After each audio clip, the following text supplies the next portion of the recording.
Hola, los saludo con el vicecanciller de Colombia, Daniel Ávila, encargado, entre otras cosas, de las relaciones con Estados Unidos. Vicecanciller, la semana pasada tuvimos una visita muy importante de la Secretaria de Seguridad Nacional.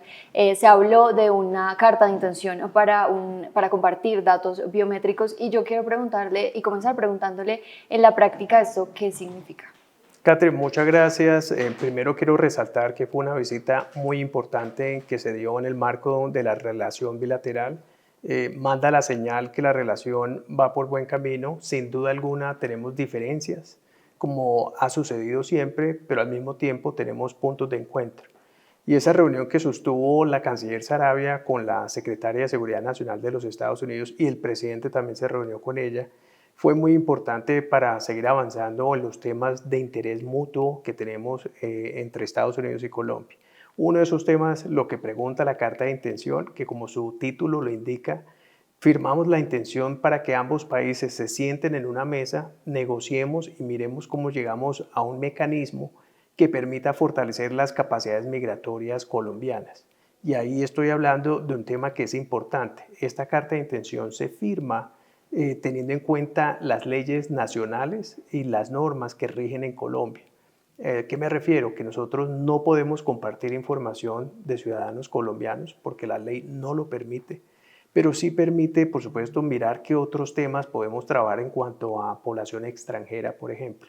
Y ahí la ventaja que tiene un instrumento de estos, y digo tiene porque es un instrumento que ya está funcionando en países como México, Guatemala, Costa Rica, ya está funcionando y que tendría para Colombia es conocer o tener acceso a una base de datos o a miles de entradas de una base de datos de Estados Unidos con información con personas que también han tenido antecedentes o récords criminales o cualquier delito penal que intente ingresar al país.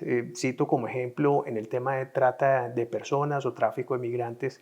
Muchas veces en el tema de trata de personas, estos agresores van en compañía de sus víctimas, entrando y saliendo de los aeropuertos con identificación falsa. Entonces, un sistema de estos permitiría identificarlos utilizando sus huellas y su registro facial y alertaría a las autoridades, en este caso de Colombia, para poder aprender a ese individuo. Vicecanciller, digamos que no me queda tan claro el tema de si no se pueden compartir datos de los colombianos. Cuando se habla, por ejemplo, de extranjeros, es datos que tenga Colombia sobre extranjeros. Por ejemplo, la Secretaría de Seguridad de Estados Unidos hablaba de que esto permitiría evitar, por ejemplo, pues no evitar, pero sí combatir el terrorismo, que pasen por las fronteras criminales. ¿Cómo se haría eso con esa información que Colombia sí puede compartir? Sí, sería lo que tendríamos que entrar a discutir con Estados Unidos, cómo lo podríamos negociar. Migración Colombia viene adelantando estos esfuerzos cuando extranjeros entran al país bajo distintas modalidades que ellos aceptan al indicar una casilla que se pueden compartir los datos. Ahí es donde estamos hablando de esa posibilidad que se tiene de poder compartir esa información con Estados Unidos en la medida que eso se pueda. Entonces, ahí es donde yo quiero resaltar la importancia que tendría un mecanismo de esto para luchar en contra de ese tráfico que se tiene, tráfico de migrantes, trata de personas, cómo se protegen los derechos también de esos migrantes. Entonces yo creo que es una herramienta que sería muy importante para Colombia, no solamente en materia migratoria, pero un tema también de seguridad nacional. Vicecanciller, hoy usted estuvo en una rueda de prensa con la canciller Laura Sarabia en la que hablaron de esas relaciones con Estados Unidos y hablaron de dos temas muy importantes. Uno de esos es la desertificación, la posible desertificación.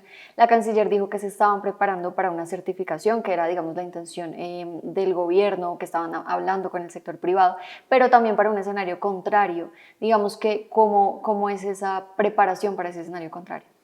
Las preparaciones están reflejadas en los trabajos que venimos haciendo día a día entre las distintas entidades de Colombia y las agencias de Estados Unidos en la coordinación de la implementación de un enfoque integral de la política de drogas.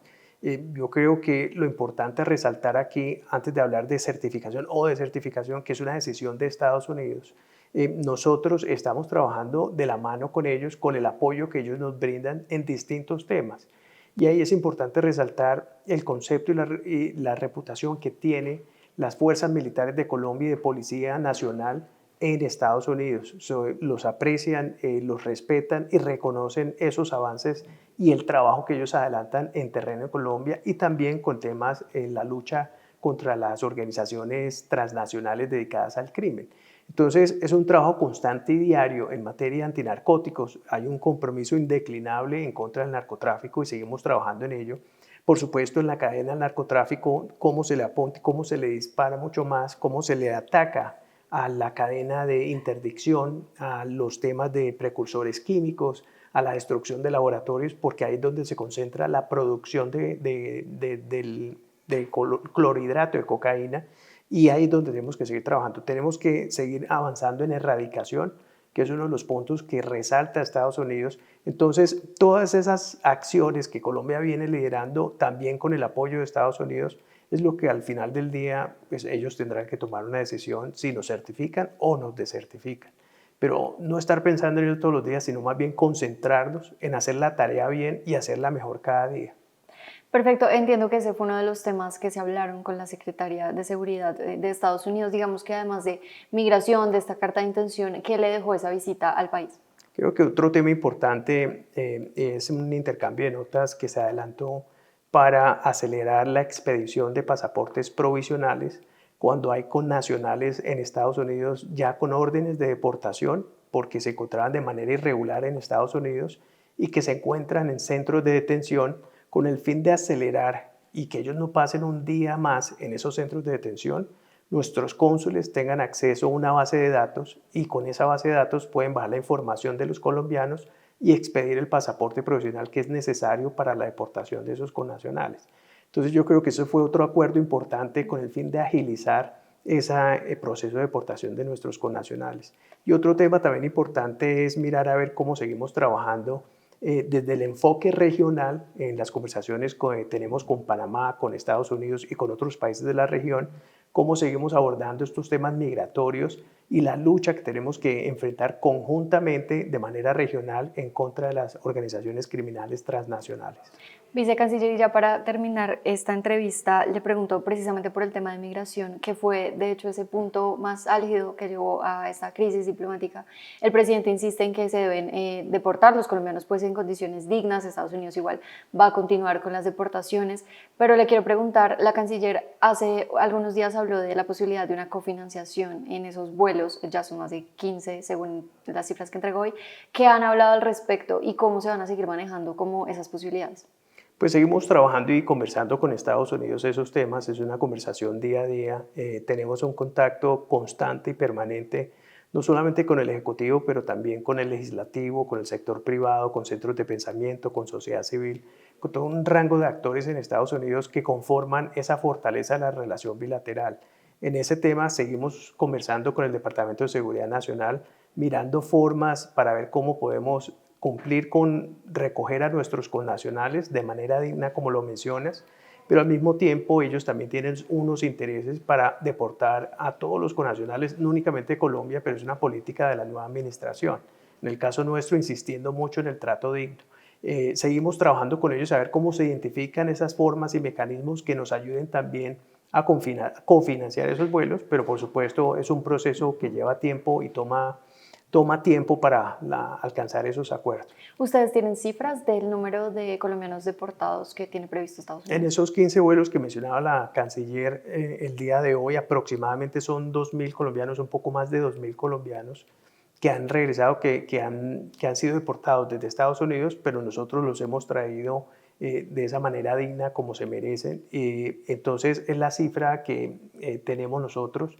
Por supuesto es un tema dinámico, constante, que teniendo en cuenta esas medidas que está implementando Estados Unidos allá en su territorio, pues obviamente va a seguir cambiando las cifras y se van modificando, pero el mensaje principal es que estamos listos a que estos connacionales regresen de manera digna a Colombia y en eso seguiremos trabajando. Vicecanciller, muchas gracias por su tiempo y seguiremos muy pendientes de cómo se gestiona, digamos, esta relación tan importante para Colombia desde la Cancillería. Catherine, muchas gracias.